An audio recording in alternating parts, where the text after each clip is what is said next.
at these events, but thank you, County Durham. Thank you for turning up today. I came up last night, actually, and stayed in County Durham. And looking around the area, it's very much like the place I come from, which is Ashfield. Ashfield's in Nottinghamshire. Ashfield is a place that's built on the blood, sweat and tears of coal miners and factory workers and engineers. And it's a bit like Durham, County Durham, really. So we've got a lot in common. And the other thing we've got in common, traditionally or historically, is politics. You know, these areas were always traditional Labour heartlands, Labour areas.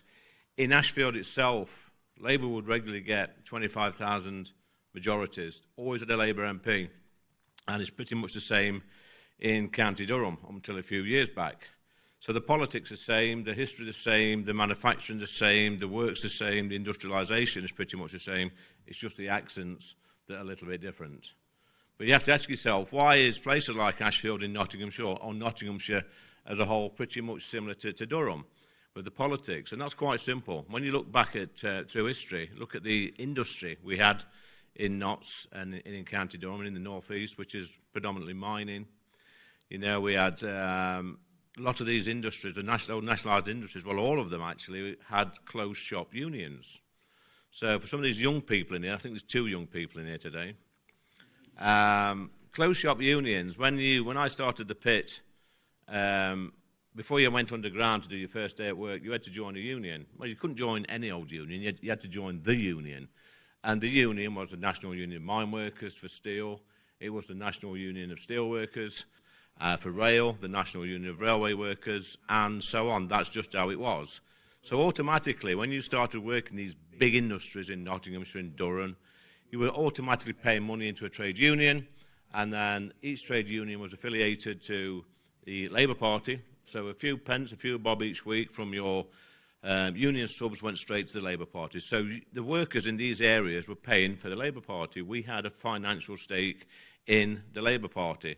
And you know what? There was a bit of a trade-off as well, to be fair. So the Labour Party would draw candidates to become MPs from the mining industry, from railways, from power utilities, from the steelworks, etc. And that, I suppose, worked okay-ish, because you've got people sat in Parliament, where we're sat now, that had worked in the steel mills, that had worked in the pits, that had worked in the fishing industry.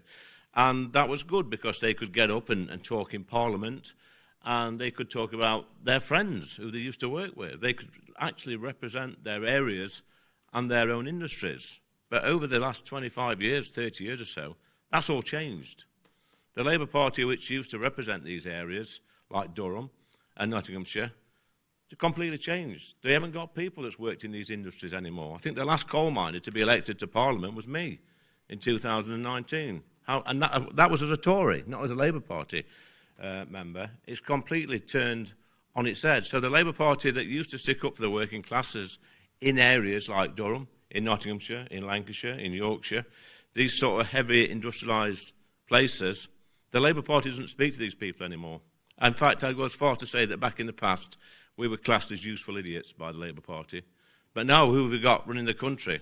It's not ex-steel workers, it's not ex-coal miners, it's not ex-fishermen, it's not people that's actually done a shift and been involved in working class communities.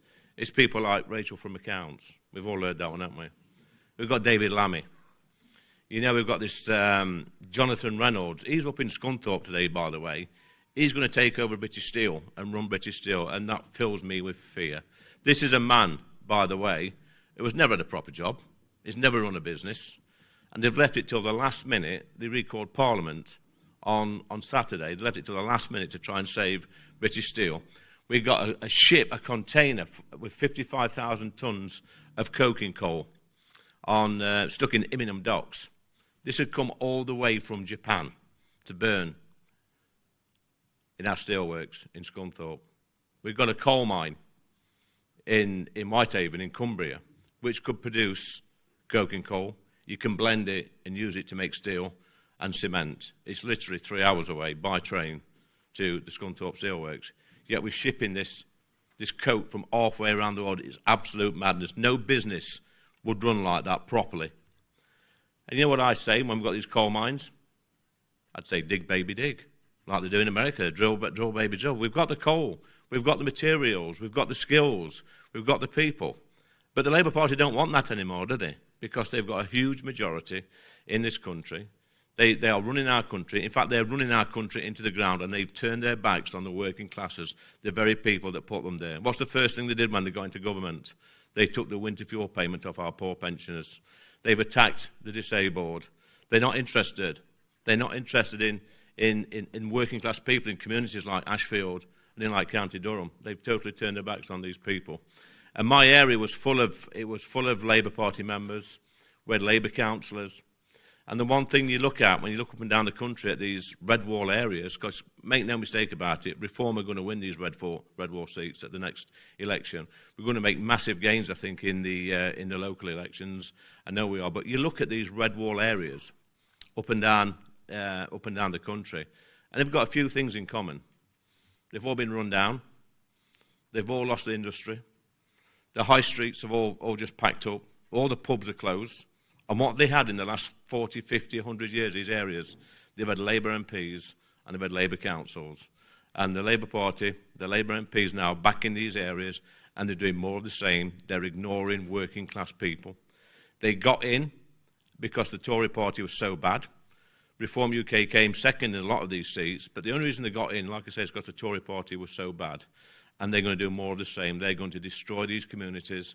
I see them on the benches in Parliament. I sit there with Nigel and Richard and James, and you look at them and you think, what a clueless bunch of people these are. They've never had a real job in their life. They don't get out in the communities. Half of these MPs that's in the North East, they could walk down the street and nobody would actually recognise them.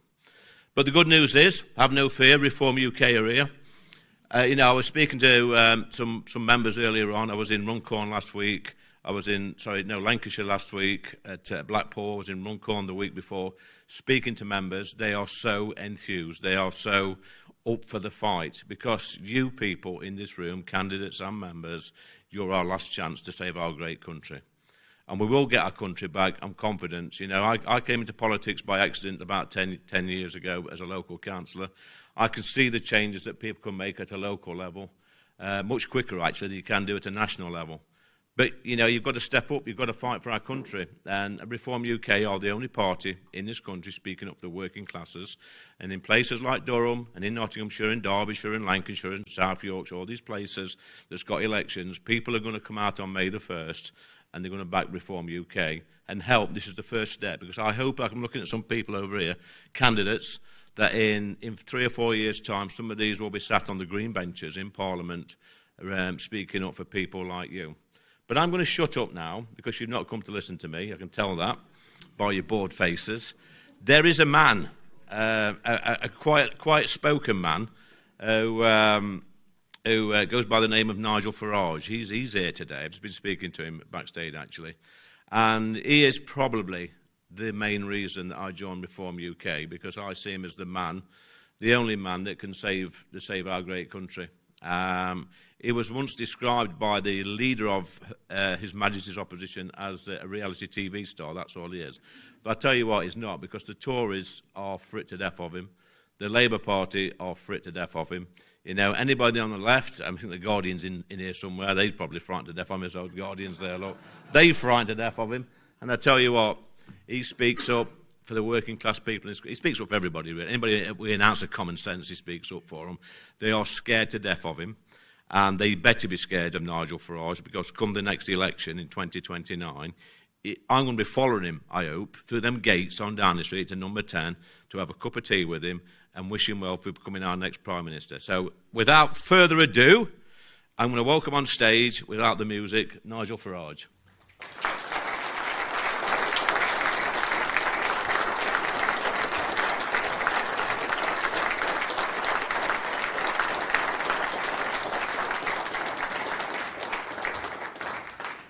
Good morning, everybody.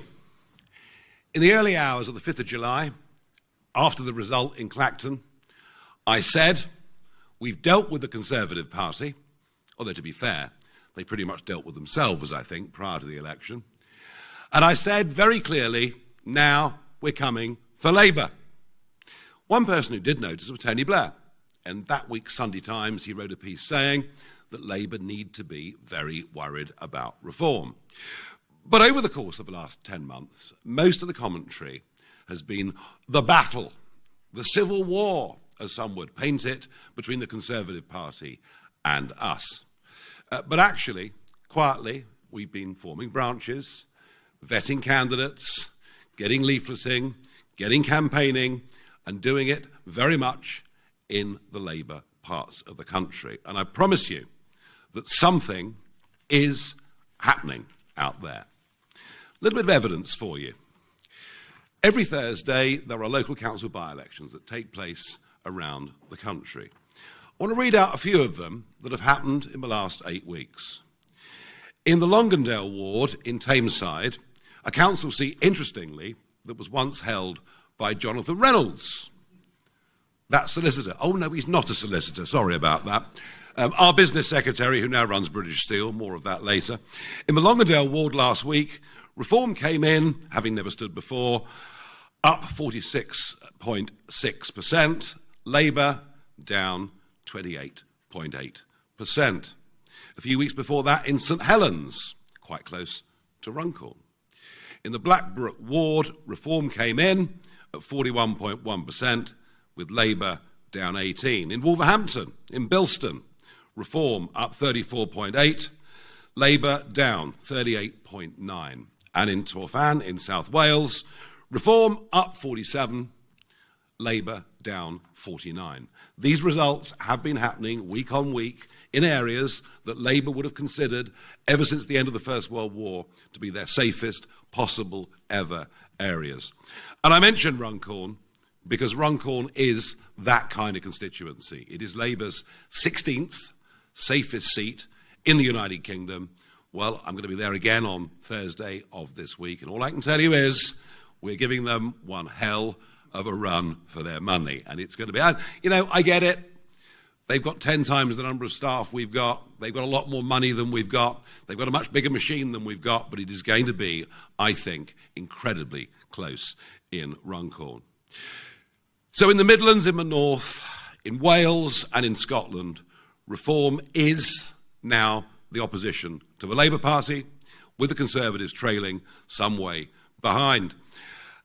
And in these red wall areas, any thought that the Conservatives would start to win again seats that they surprised people with in 2019, some here indeed in County Durham, it's for the birds. The sheer level of betrayal of what people who voted for Boris Johnson in 2019 got. They didn't get the Brexit they voted for, and they got mass immigration on a scale never seen before in the history of these islands.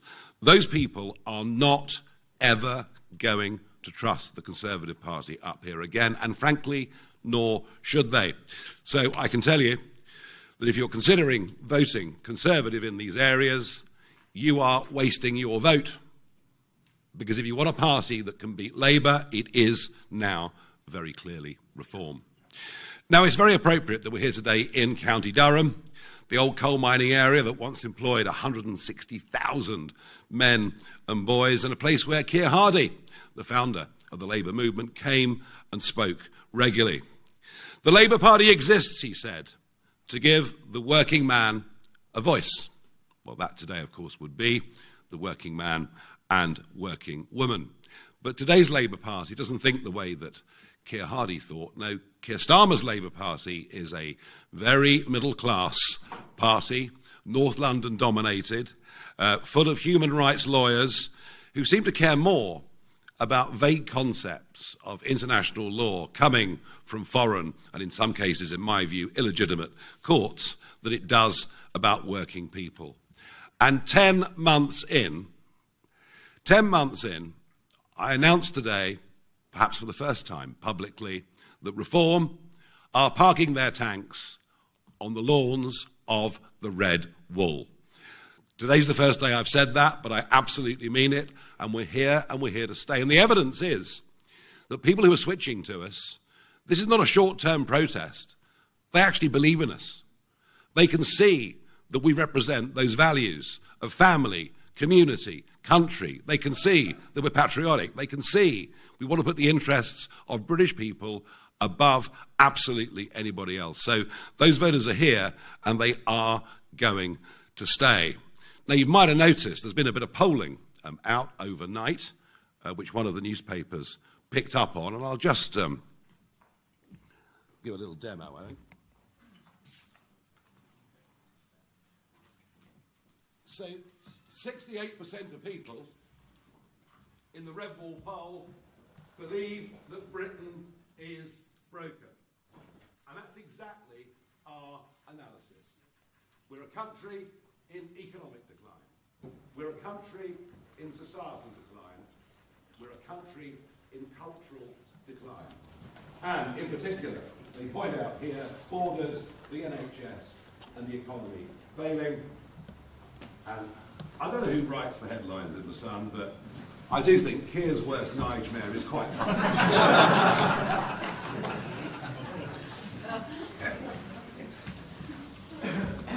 Well, if we go on like this, it'll be Nightmare on Downing Street, won't it? But there we are. What is really interesting here is if you look at that polling, that compares and contrasts where the parties are in the Midlands and the North compared to the 4th of July last year. The numbers couldn't be clearer. Reform are up 12%, and the Labour Party are down 12%. Our support is coming directly from people who have been, in many cases, lifelong Labour voters. And yeah, I get it, I understand it. Working people feel that they pay more and more tax, and yet in terms of the services they get at the other end, they get less and less and less. And they know we're in economic decline.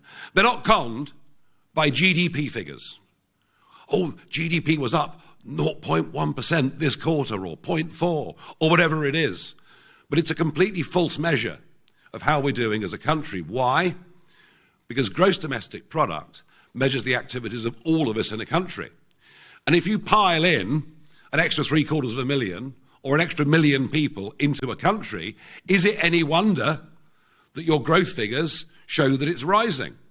But what does it mean for the individual? Well, let me tell you that gross domestic product per capita has fallen for 6 of the last 8 quarters, and I don't see any signs of that changing at all. In terms of social and cultural decline, well, it's Easter coming up, but you wouldn't know that listening to the BBC. You wouldn't even know that it was a Christian festival. It's as if we're almost embarrassed about what we are and who we are as a country. So, in the Red Wall and right across the North and the Midlands, Reform is currently polling on this opinion poll at 30%, with Labour at 27% and the Conservatives on 22%. And I have to say, for us, that represents, I think, pretty astonishing progress in the space of just 10 months. And I'm very, very proud of the collective efforts of everybody that's been part of that. I said back on that day when I said we'd take on Labour, I also said that I would professionalise and democratise the party. And boy, with over 400 branches now set up around the country, we're really beginning to hit our stride. Now, the figures make it clear. In the Red Wall, a Tory vote is a wasted vote. If you want to beat Labour, you've simply got to vote for us. But there's other data in those polls that I think is equally significant and interesting. And in particular, change. Now, vote Labour, vote Keir Starmer for change. That was what they told us. And yet, if you compare and contrast who they think, these Red Wall voters, most represents change, they choose me over Starmer by 35% to 22%. That is a pretty astonishing gap. And I'd pick out one other stat, and I know the press have got the full readout, one other stat that I think is significant, especially for a Labour Party, and for me saying it here, in County Durham, represents working people. Which party leader best represents working people? And on that, I've got an 8-point lead over Starmer. As I say, something really is happening out there. Now, we've conducted this polling. We are thrilled with the results. Labour have known these results for a long time because they're constantly polling and they know what's happening, which is why the Labour lie machine is in full groove. We see it in the House of Commons every week. We're certainly seeing it in the by-election in Runcorn, and we'll see it, I'm sure, here in County Durham and elsewhere. They're digging up the old Russia conspiracy theory, which somehow people seem to be so fond of. The fact that I said once 12 years ago that I respected Putin as a leader but didn't like him, wouldn't want to live in the country, and have condemned him for the attack, the vicious attack on Ukraine. But somehow, the line that Starmer keeps coming out with is that we fawn over Putin. Outright lies. On the NHS, they're putting out literature saying, vote reform, and they'll charge you 15 grand for a hip replacement. We've never, ever, ever suggested anything other than the NHS should be free. What worries us is all the tax money that goes in, how badly it gets spent and allocated. And I think with Britain is broken. Maybe the Prime Minister doesn't realise this, but the vast majority of us realise the NHS is not working as it was intended and needs radical reform. Of course, one of the problems is that 7.2 million foreign-born people have signed up with GPs in the last 10 years alone. Can you believe that? 7.2 million people extra. So don't be surprised if there's a big queue to get, an appointment with your local GP. But unlike Labour, we do support working men and women. And a vast percentage of our voters actually have alarms that go off in the morning. Yet no, really, they get up and go to work. And they're beginning to ask themselves, why are we paying all this tax? What are we getting for it? I met four young blokes in a pub the other week. That probably won't surprise any of you. Four young blokes, Saturday evening, having a drink. They wanted to come say hello, quick chat, all at school together. I asked them, what do you do? Plumber, welder, plasterer. Hard-working guys that get up early in the morning. And they all said the same thing. We earn good money, but we just feel our taxes are going up and up and up. And then one of them said, and there's three of our class, these were all early mid-20s, the three of our class never had a job, don't want to have a job, they've all got 2 or 3 kids, and our taxes and our hard work are subsidising their lifestyle. And this can't go on. This can't go on. Nobody is actually prepared to stand up and say, we must support working people, and we cannot go on with so many of our young people, frankly, choosing just not to work. So we're very much on the side of working people, and perhaps what happened in Scunthorpe last week rather sums it up. Now, Richard Tyson and I went up to the blast furnaces, not, by the way, an out-of-character thing for me to do, because I worked for 22 years in the metals business before getting involved in politics. And so many of the clients and customers that I had in those years have simply disappeared as we've watched British manufacturing decline to the most extraordinary degree. When Port Talbot closed in South Wales, government did nothing. When Redcar, just down the road, closed in 2015, government did nothing. In fact, government seemed pleased that by these plants closing down, it would reduce our annual CO2 emissions. So big victory. Not, of course, unless you think about it more deeply, because what happened to that steel production? Well, in the case of Redcar, it went to India. In the case of Port Talbot, it's gone to China. Both will manufacture that same steel and then will ship it back to the United Kingdom. We haven't cut our carbon dioxide emissions. We've exported our carbon dioxide emissions at the destruction of many local communities. I don't believe there would have been a Saturday sitting of Parliament if Richard Tyson and I had not been up to Scunthorpe and been greeted the way we were by those workers, especially in the local spoons afterwards. They actually felt there was someone speaking up for them. They actually felt there was somebody on their side. And that, I think, is why Labour did what they did. Where we go from here, I don't know. Although what a bizarre situation we've got this morning, where we're not quite sure where the coal is. You know, the coal that we could have manufactured ourselves and mined in Whitehaven in Cumbria? But oh no, we can't do that. That'd be no good for our carbon dioxide emissions. So we've actually imported some of it all the way from Japan. And now Coal Hunt is on as they desperately seek where this consignment is. We're living through a period of net zero lunacy, something that the Conservatives signed us up to, wrote into law, and believed in as if somehow it was their new religion. And this, of course, now being followed up by Red Ed, who is the high priest of this, who is determined to cover our agricultural land in Chinese slave labour-made farms, solar farms, and to despoil as much of our coastline as he possibly can. But it's okay, Labour told us in the election, because vote for us, and with our energy policies, we'll bring down the average family bill by, do you remember this, £300. It's quite an attractive offer, wasn't it, to the electorate? As of the 1st of April, the average family bill hasn't fallen £300, it's risen by £281. Almost the complete opposite of what they said. And when you think that 10 million people, 10 million pensioners have had their winter fuel allowance taken away, and most of them because during their working lives they'd saved for a small private pension and therefore don't qualify for pension credit. So you get hit in this country when you work, but you also get hit as a working person even when you've retired, and they have to pick up that cost.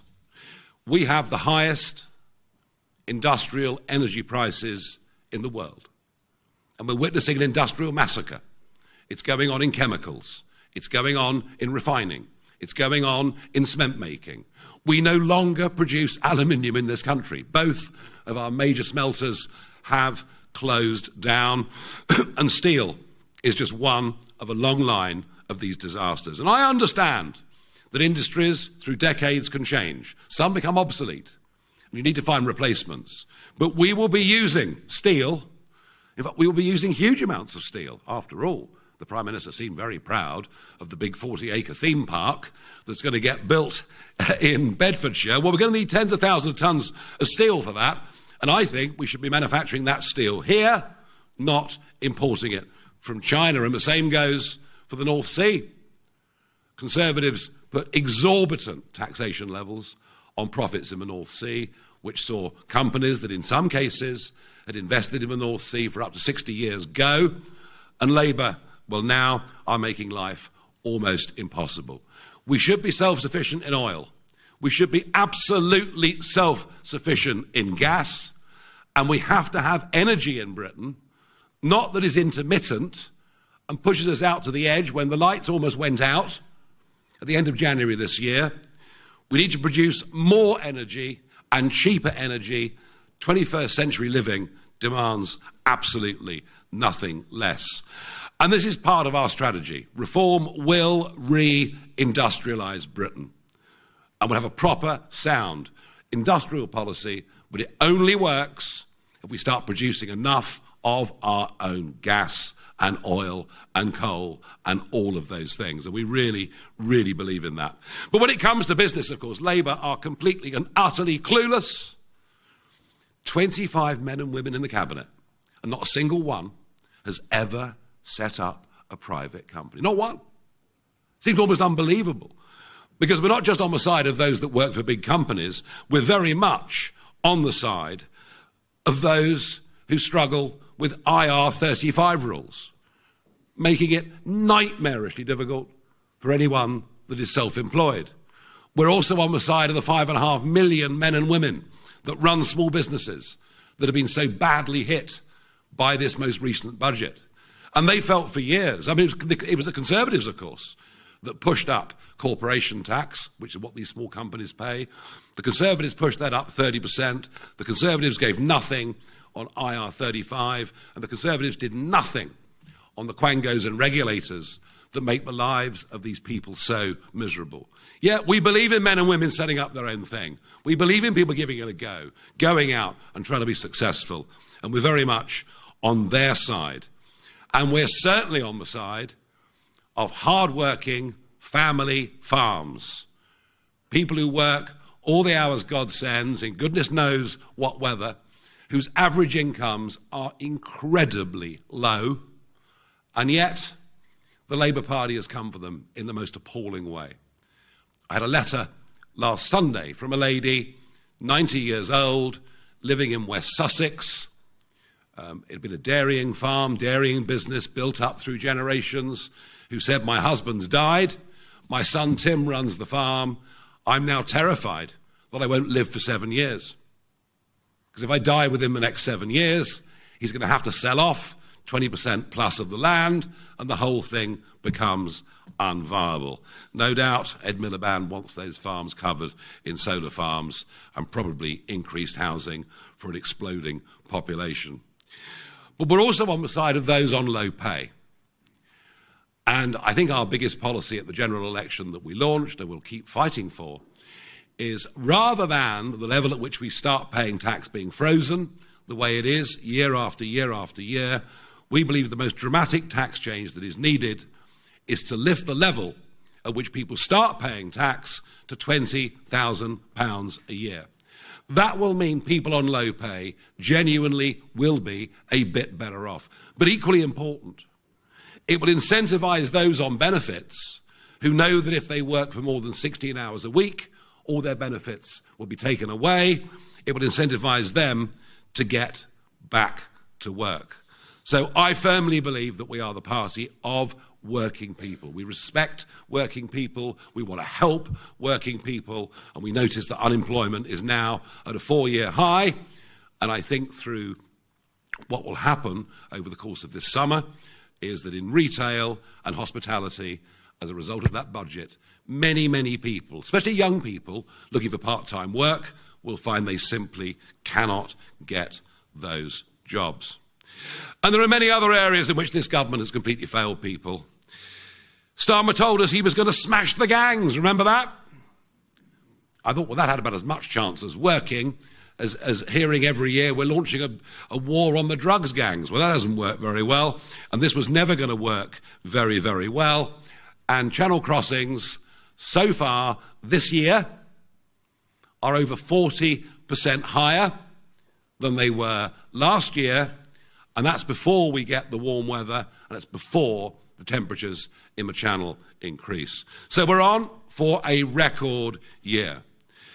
No sign of anyone crossing the channel being deported. Yes, the Labour Party have got rid of some overstayers, that is true, but nobody that comes is going to be deported because, and the Prime Minister made it very clear in only his second speech in the Commons as Prime Minister, he made it very, very clear how wedded he was to the European Convention on Human Rights, their associated court in Strasbourg, and the incorporation of all of that into the 1998 Human Rights Act. And as far as we're concerned, this is about sovereignty, just as the Brexit vote was about sovereignty, and we will leave the ECHR if we're in government. We'll repeal the Human Rights Act and stop our now somewhat corrupted judiciary from using this at every opportunity not to deport people. Unless we deport all of those that come illegally, they will continue to come. I can't give you legal immigration figures because they won't be out until June. It's quite likely that the numbers will be down, but still enormous. But remember, we're looking at the net. And what we will see in the figures are more and more and more people leaving the country. We're back in a 1970s brain drain. The sheer number of people I've spoken to who've said, I'm leaving, or if I could afford to, I would leave, is worrying and depressing. We've got to make this a place that people want to stay. And there's anger out there on the streets in these red wall areas over two-tier care, two-tier policing, two-tier justice, and two-tier recruitment. What happened after Southport was the most appalling cover-up. If we'd known the identity and something about the murderer, I don't believe those riots would have happened on anything like the scale that they did. But in a vacuum, of course, some crazy conspiracy theories were allowed to flourish. But what was clear is that people that rioted, or people that said intemperate things online, in their upset and their anger, in some cases mothers of young children, who wrote intemperate things online. They shouldn't have written them, but perhaps, given the context of what had occurred, you can understand why emotions might have got a little bit out of control. They're all hoofed off to prison, whilst the men that committed those vile attacks at Manchester Airport, nothing happened to them. It wasn't until we, the Reform MPs, threatened to take a private prosecution that actually the government and the CPS kicked into gear. And we see this every single day.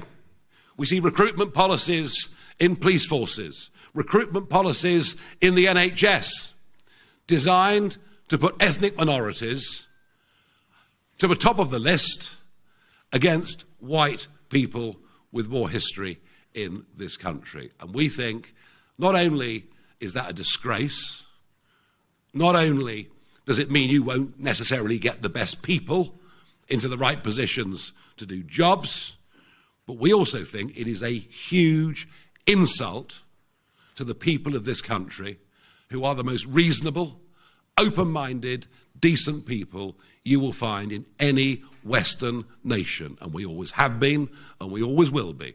We do not believe in DEI and that madness in any way at all.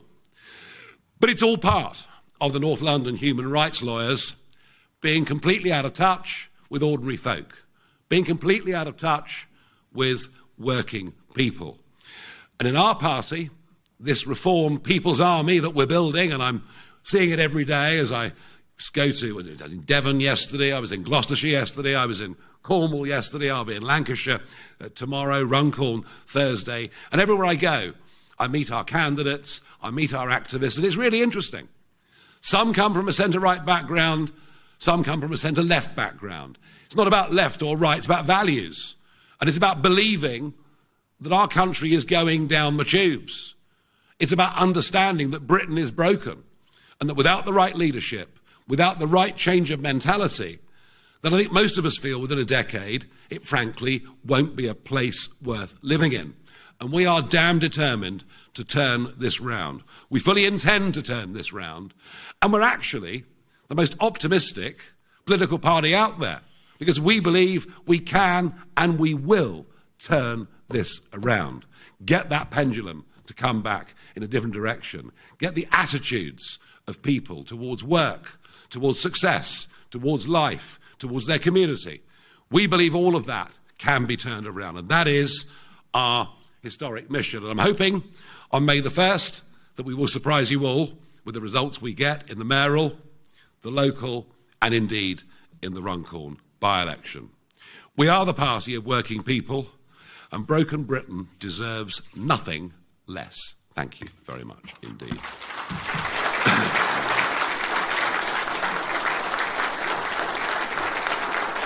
Now, I've been handed a press list of people that want to ask questions, beginning with Tom Wilkinson from PA. Hello, here at the back.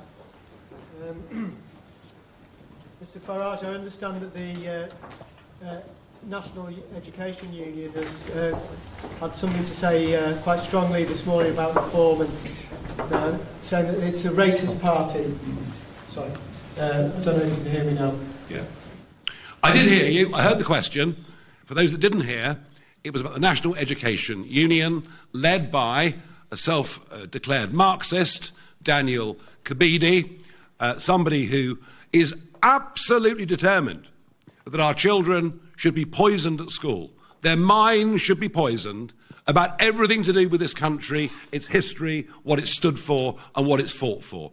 And as far as reform's concerned, yeah, he is encouraging literally indoctrination of teenagers in our schools by telling kids that Reform's a racist party, Reform's a bad party, and kids that speak out against that face disciplinary action. And I get reports of this come in via email every single week.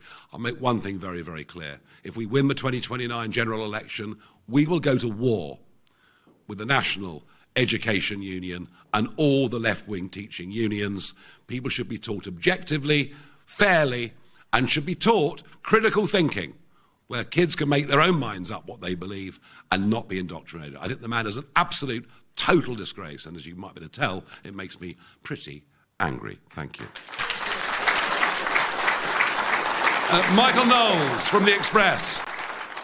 Michael Knowles has a question. Where is Michael? There he is. Nigel, thank you very much. What will a reform-led council look like? How can you guarantee voters that they won't end up with the same frustrations that they have with Labour and the Conservatives? No political party would ever guarantee anything. But you can say what you're going to do and then be judged on whether you've done it or not.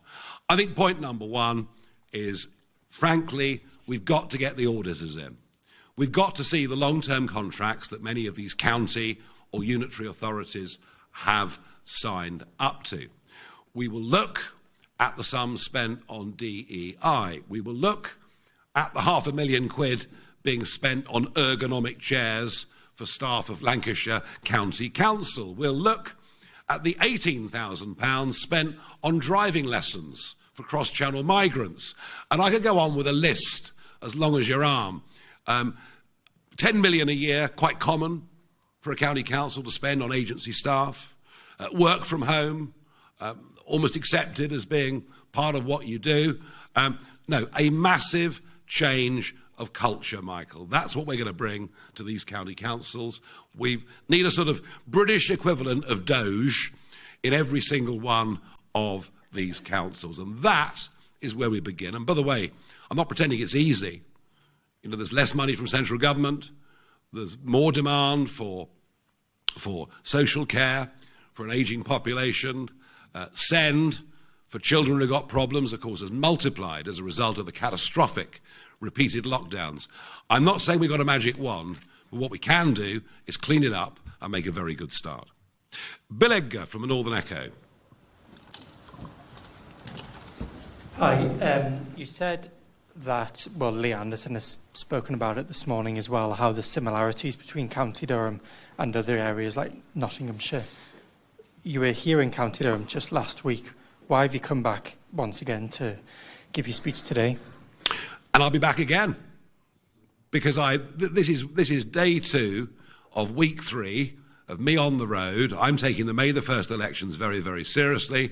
I'm here in Durham this morning. I'll be in Northumberland this afternoon, and I shall go on doing, you know, a couple of counties a day, some of them repeatedly, between now and May the 1st. We are running to the line. This is our first big test since that general election last year. But of course, there are some particular councils in which we fancy our chances more than others. And I think, working for the Northern Echo, you might have worked out that County Durham is one of our target areas. Okay. Yeah, I kind of thought the gathered audience might like that one. Well, a lot of you are going to be councillors, and a lot of you have the responsibilities to face up to from the question that Michael Knowles of The Express asked a moment ago. Tony Maguire, GB News. Hey, good afternoon, Nigel. Just a question of, we heard today that the UK government can't rule out another Chinese owner of steelworks factory. Just to get your reaction to that, but also maybe your take on how much of an uphill struggle Britain might be on if Chinese money dries up for our projects here. Well, look, I mean, it was the last government that sold out to China in every single way. Boris Johnson, of course, even wanted Huawei, despite their very, very dubious record, to get into the 5G network until I think a phone call from the Oval Office changed his mind on that particular one. At the time when British Steel was sold to Jinghe, Richard Tyson, myself, and to be fair, Sir Ian Duncan-Smith, spoke up very, very strongly against it. I genuinely believe that Jinke bought British Steel to close British Steel down, such that we'd be the only major nation on earth, actually, that would not be a producer of primary steel. And we've got this sort of halfway house at the moment. At least the government has done something. We have allowed China to get so deep inside our critical infrastructure, so deep inside our universities and elsewhere. And it's the Tories what done it, but it's Labour that are continuing with it. And we need a completely different rethink. And you know what? If that means less investment from China, then frankly, so be it. I don't want China in our nuclear industry. I don't want China in our telecoms. I don't want China in any of our critical infrastructure. They have increasingly, over the last decade, become a nation that is not a friend of ours in any way. So the answer to your question is, we'll live with it and we'll find alternatives. Thank you. Dominic Penner, Telegraph. Thanks very much, Nigel. You have said that you want to nationalise British Steel, actually outflanking Labour on the left versus their preferred plan. Are there any other industries that you'd want to nationalise? And just quickly on the bin strike in Birmingham, what's your message to A, Unite, and B, Birmingham City Council? Yeah, well, look, the reason that Richard and I called for nationalisation, because we were there on Tuesday and we realised there were only three normal working days left to get the orders in for the iron and the coal. Otherwise, those blast furnaces would close for good. And that's why we put the call out for nationalisation. It was that urgent. There wasn't time to find a new potential private partner. So that's why we did that. And in Birmingham, well, if you vote for a Labour council, that's what you get. 17,000 tonnes of rubbish, and rats the likes of which have not been seen since the Western Front. I haven't been to Birmingham. A couple of friends have visited and said it really is awful, and it represents a genuine health hazard.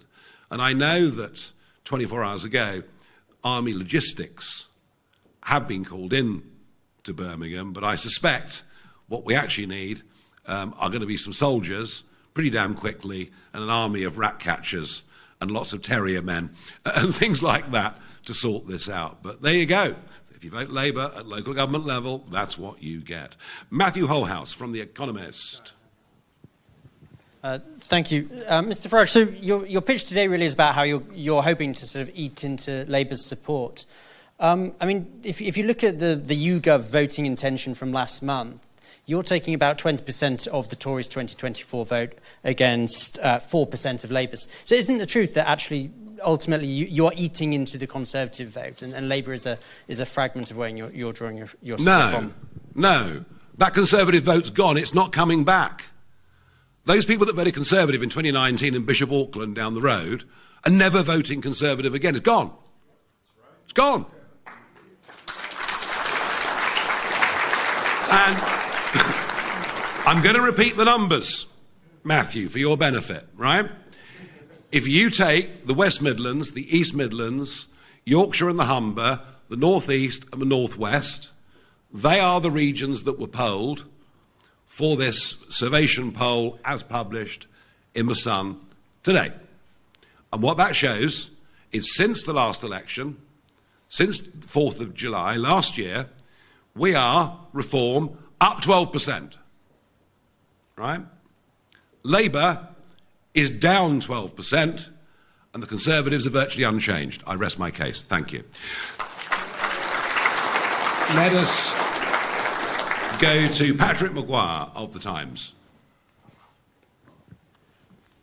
Nigel, we heard a pretty moving eulogy from Lee for trade unions earlier. Richard Tice was in the Commons wearing a trade union badge. You've been posing with unionised workers in Scunthorpe, but you've just slagged off the teaching unions. Yes. Where do you stand on trade unionism in this country? Are you now prepared to accept, partnership with the trade unions if it means better working class representation for reform? We have to have a good partnership with the trade unions. I didn't slag off the trade unions, I slagged off a Marxist who was poisoning the minds of our kids and inciting violence against me and everyone that goes out and canvasses and campaigns for reform. That's very different. So, yeah, a pragmatic, sensible relationship between government and unions and companies is, of course, vital. No question about that. Harriet Simmons from Politics Home.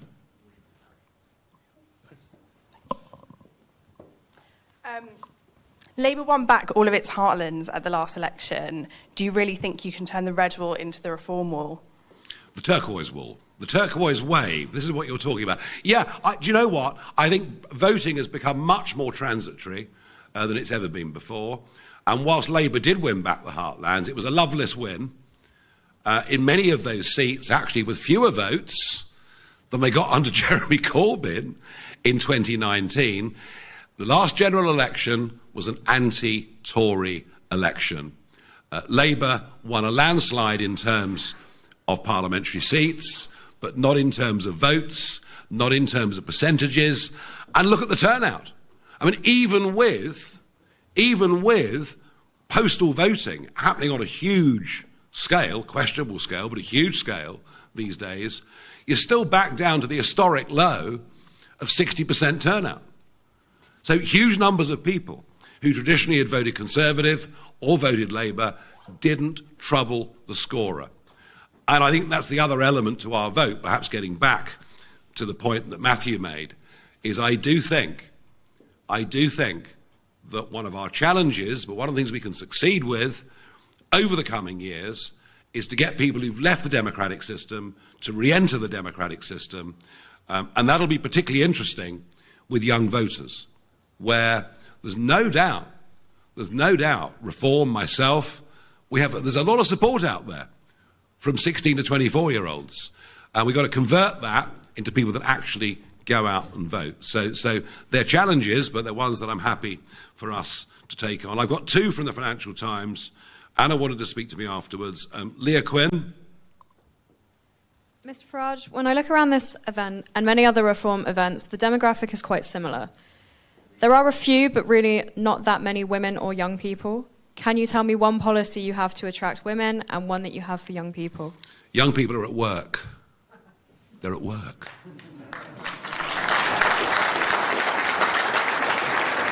They're at work. And that's why they strike. Normally, I do evening events, but I realise because of the press and the way you guys work in the middle of a campaign, rather than having 1,000 people tonight at 7 o'clock, we have 100 people and you guys at lunchtime, and it works for everybody. So our young people are at work. What I've been very struck by is just how young some of our candidates are around the country. Very, very young. We've even had an 18-year-old elected for district council in Kent recently. He's now going for county as well. So no, a lot of young people putting forward and standing for us. On the male-female thing, interesting. If you look at our general election score of 4.2 million, you see male, female, 58% male, 42% female. All right? Why is that? I think because men tend to instinctively say, I like that, I'm going to go for it. And women are a little bit more cautious. So hang on, let's just, think about this. It's why men make more mistakes than women generally in life, I think. But what's more interesting is if you look at what's happened between then and, say, the 12% increase here in the Red Wall or the increase across the country, then what you see, and there's some actually we can give you the stats on this after the event. There's been some quite deep polling research done on this. If you look at the new support that's come to reform since the general election, it's now literally bang on 50-50. And I'll give you all of those numbers, I promise. Right, we're going to keep moving. Lucy White from Bloomberg. Hi, Nigel. You and Lee Anderson have both spoken about wanting to revive heavy industry in the UK. My family are actually also from Lee Anderson's constituency. A lot of them are still there. The truth is that, a lot of those industries were dangerous. They caused sickness in many families. They caused deaths in many families.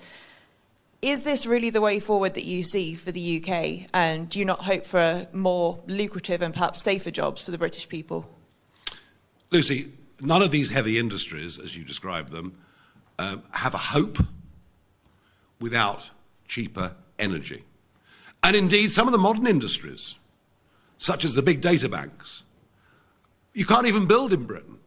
We don't produce enough energy. If we weren't importing 12% of it every day from either Norway or from Northern Europe, the lights would go out every day. So we have to have more cheaper energy, both for old industry, but also for the new tech industry as well. And of course, I take your point that some of the old heavy industries were dangerous, but then construction, which is vital, is also quite dangerous. I fully understand that. I'll finish on this point. We have not been living through an international situation as dangerous as this, as potentially dangerous as this, at any point in my lifetime. I'm pleased that the government have announced an increase in defence spending, even if it is minute, but it's something. But we're going to have to spend a lot more on defence over the course of the coming years. We're going to have to build an awful lot of houses as a result of a 10 million increase in the population due to immigration policies of both Labour and Tory. We are going to need a lot of steel over the next few years. And steel isn't just another commodity. It isn't just something else that's produced in a plant or a factory. Steel is a vital strategic interest, and we have to have a steel industry. That's my answer to you. Thank you. I'm going to go to Chris Jepson of ITV Tyne Tees. Thanks, Nigel.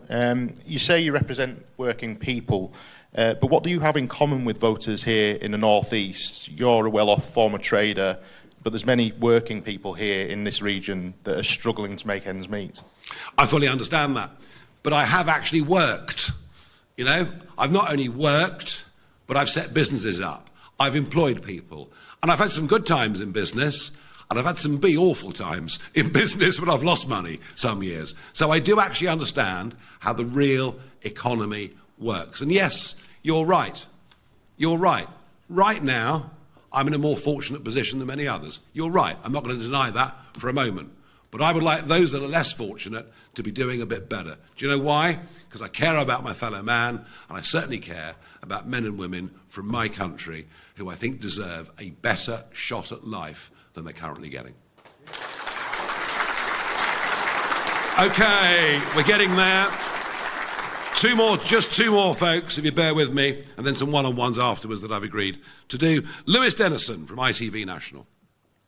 Oh, I thought I was doing an interview. Let me pick one of my questions. No, well, yeah, just do one now. Go on. Have it the dry run. All right. The trade unions say that the bin strikes could spread around the country. What would you do if you were Keir Starmer? Well, I don't know whether they will or whether they won't, but one of the reasons I think that we're seeing this strike is the unions perceive the Labour Party to be weak. You know, we saw quite early on, as winter fuel was being cut, all sorts of payouts going to their friends in the public sector and elsewhere. I think it's the perception that the unions are weak that may well lead to more strikes. So, yeah, it may well happen. I guess the approach, well, it's back to the question really that Patrick Maguire asked earlier.